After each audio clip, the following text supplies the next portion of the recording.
Hi, I'm Jennifer Branch. I love sailing in the summer, and painting sailboats is the next best thing. Here's a beautiful sailboat flying in the wind. Let's paint. I start out using a wax crayon to reserve some of the whites. Keep in mind that wax is permanent. You cannot get it off. So only use it where you really are sure you want white. I'm using dry brush on this wonderful rough press paper. It's an Arches block, so easy, pre-stretched. And the Squirrel brush just touches the very tips of the texture. Keep in mind when you're painting something like water, let your brush move with the strokes of the water. You want to make waves and just feel the waves, let your brush flow with it. I'm using a couple different colors, some Cobalt Blue, Cobalt Teal, a little bit of Ultramarine Blue, and it all is this wonderful shimmery sparkle on the water.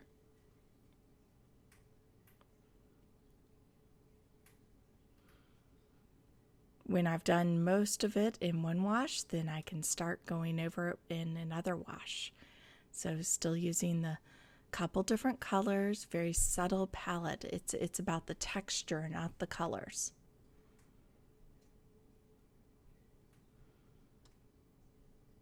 This is almost dried. So there's going to be some areas that blur and some areas that sit on the surface.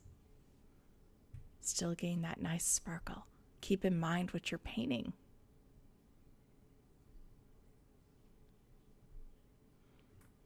I love sailing. Just wonderful. Nothing better than sailing in Maine.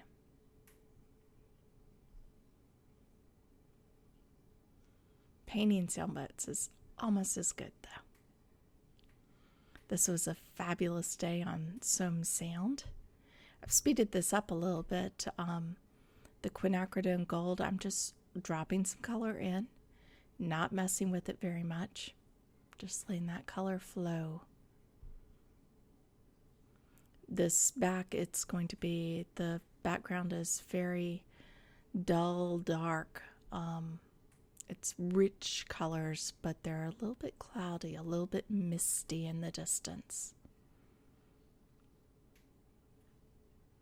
So notice I'm not scrubbing, I'm laying it dry just a tiny bit, but it's still pretty wet. Laying colors drop in. I'm not using burnt sienna in this. I don't want the chalkiness until I get to the Cobalt Blue, which will add just a final bit of chalkiness, as you can see. I've switched to a Sable because it has more of a point than a Squirrel brush. The Squirrel brush is better for hitting the surface, and the Sable is better for big broad strokes and tiny points. Know your brushes and use them accordingly.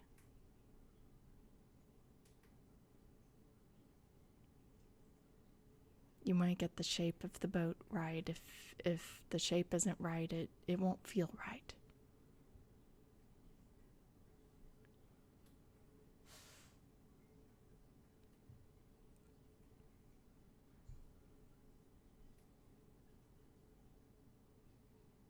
And I always paint boats with a couple layers on the hull because the color, the reflections from the water, even on a dull day, not a sparkly day like this, the reflections, they dance on the boat. Just the hull, it dances. I'm painting the mast in with the rigger. Quinacridone Gold again. That's a theme. That was my helper peeking in. Just you choke up on the rigger slightly for something like this where you're not flicking it, you're actually using it for drawing exact lines, but you're still not all the way at the ferrule part of it. I love wooden sailboats. They're just gorgeous, and there aren't many of them around. It's mostly the fiberglass ones. The wooden is beautiful, glowing wood. Waves are fun to paint. You just let your brush flow with the waves. Different waves are different shapes. So make sure that you look at what you're painting and paint it. That's really the trick. Is to really look at and not assume that you know the shape before you even get started. I'm using Pthalo Blue mixed with a little bit of Quinacridone Gold for this.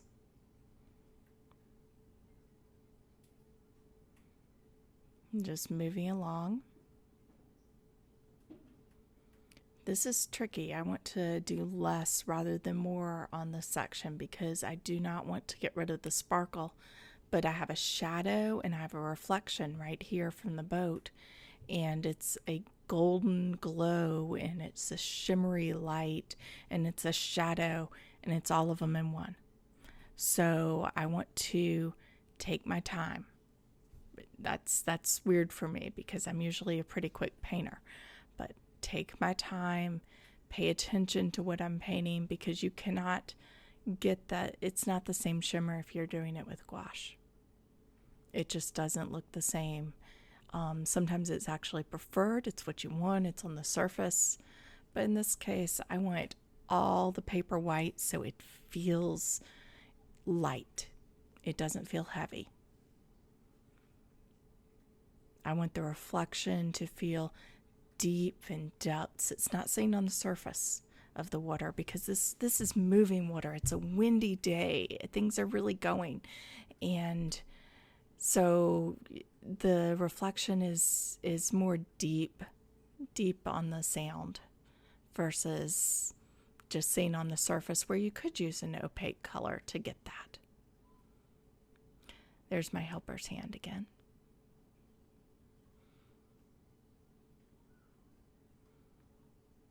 So couple colors. So my palette is very simple with this.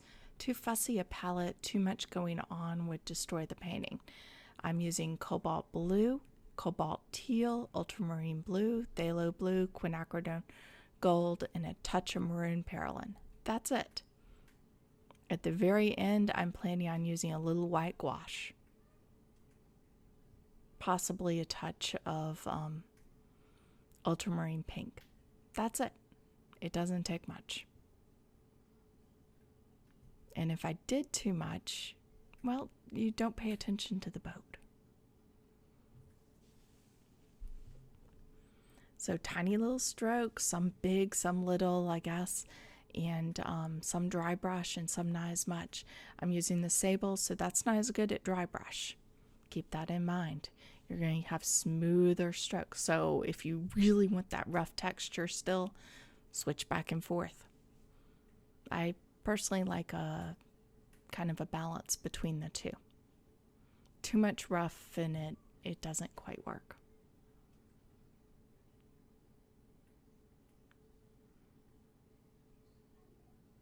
So I'm keeping those sparkles. Oh, and that is one thing. Natural hair brushes are better for dry brush. So Squirrel, Sable, whatever. Natural hair kind of floats on the surface more, and a synthetic kind of sits down into it. Not really sure why, but if you were trying to do dry brush, just buy a cheap natural brush. It doesn't have to be a fancy one. I think that Squirrel one's about $20, so it's not exactly a deal breaker if you're using good paint.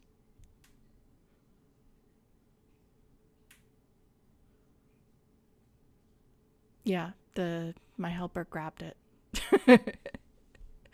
All right, so I'm not using any yellow at all in this. This is still Quinacridone Gold because I don't want the slightly chalky feeling that an azo yellow or a cadmium yellow would give me. I want the very pure, transparent yellow, just a glow. And keep looking at your subject. Keep that in mind.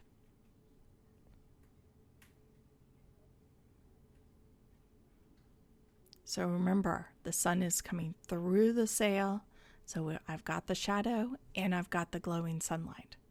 And it's that kind of time before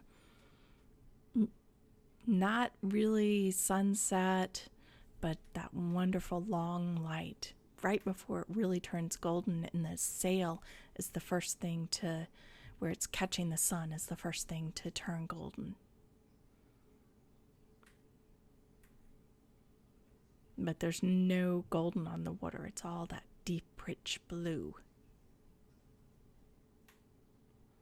Rigger's perfect for all the little lines, and I mean, that's what a rigger's for, is ship rigging, so perfect for that.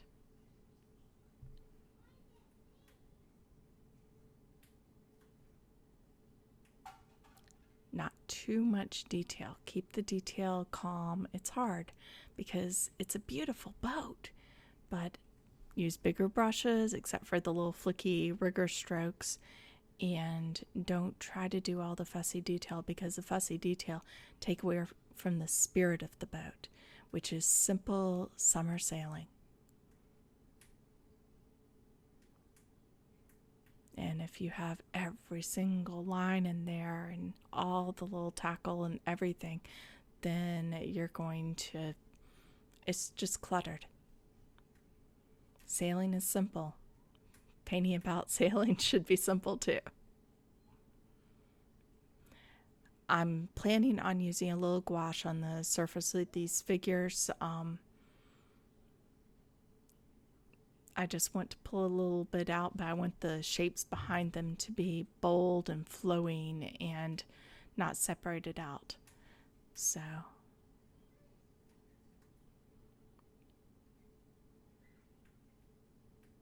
and the shadows just flow. And sometimes that's easier to do the wash behind and then do something on top. You can either do gouache or another opaque color. You can pull some out. You can use wax, like I use the wax for the surf. All sorts of options.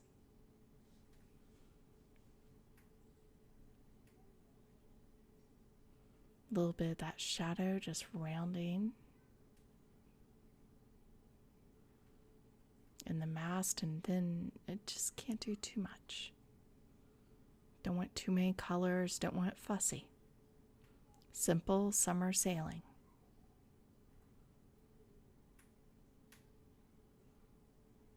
Now where it does get exciting is the hull, all those reflections. So there's excitement going on in the hull, and there's excitement going on in the water, and then the sail and the boat, and everything's very calm and just flowing with it.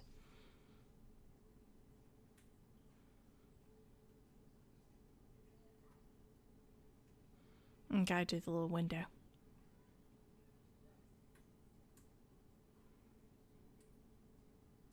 And don't worry, it doesn't have to be exactly the same colors. Use your fingers.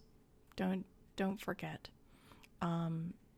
Most of the colors in the sail is pulled in from the surrounding, just a tad of Cobalt Blue. Okay, I'm going to pull out some of the lines with the X-Acto blade. That really is the easiest way to do that if you want them kind of hit and miss and little bits of it showing. Because that's all I want, is a couple little sparks from it.